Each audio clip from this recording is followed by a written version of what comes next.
पाकिस्तानी मारूफ TV अदाकारा की शादी के 3 महीने बाद ही शौहर से तलाक हो गई। शौहर ने मार पीट कर घर भेज दिया।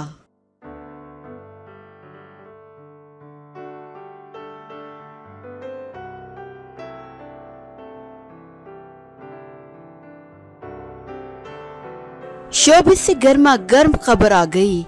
पाकिस्तानी नई नवेली दुल्हन अदाकारा की शौहर से शादी के कुछ महीने बाद ही अलहदगी हो गई। कौन है वो पाकिस्तानी अदाकारा जो शादी के चंद रोज बाद ही मैके वापस आ गई?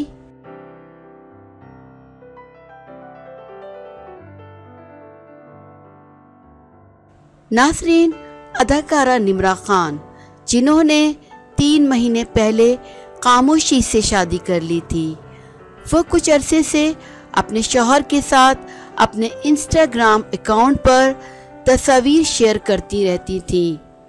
फिर वो अपने शौहर के साथ लंदन गईं और वहाँ से अपने शौहर के साथ तस्वीर शेयर करती रहीं। लेकिन अब अचानक उनके साथ एक हादसा पेश आया जिसमें उनके चेहरे पर शदीद चोटें थीं।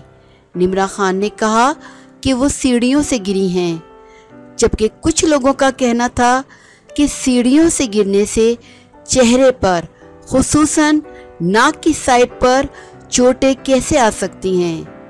यकीनन ये निम्रा खान को किसी ने मारा है, मगर निम्रा ने लाइव चैट पर सब क्लियर कर दिया कि उनको किसी ने नहीं मारा, बल्कि वो सीढ़ियों से गिरी हैं। अब निम्रा खान के बारे में एक अहम बात हम आपसे शेयर करते चलें कि निम्रा खान ने अपने इंस्टाग्राम अकाउंट से अपने शौहर के साथ जितनी भी तस्वीर और वीडियोस थीं, वो सब रिमूव कर दी हैं और लंदन के घर की भी सारी तस्वीर और वीडियोस डिलीट कर दी हैं, जो कि आप उनके इंस्टाग्राम पर देख सकते हैं। जिससे ये बात सामने आती है कि निम्रा खान के साथ कोई हादसा पेश आया है जिसको वो छुपा रही हैं, और उनके मैके आने की भी कोई और वजह है जो वो बताना नहीं चाह रही। कुछ लोगों का कहना है कि निम्रा खान की मैके आने की वजह उनकी अपने शौहर से अलहदगी है, मगर निम्रा खान ने इस बात का अभी तक कोई ऐलान नहीं किया है।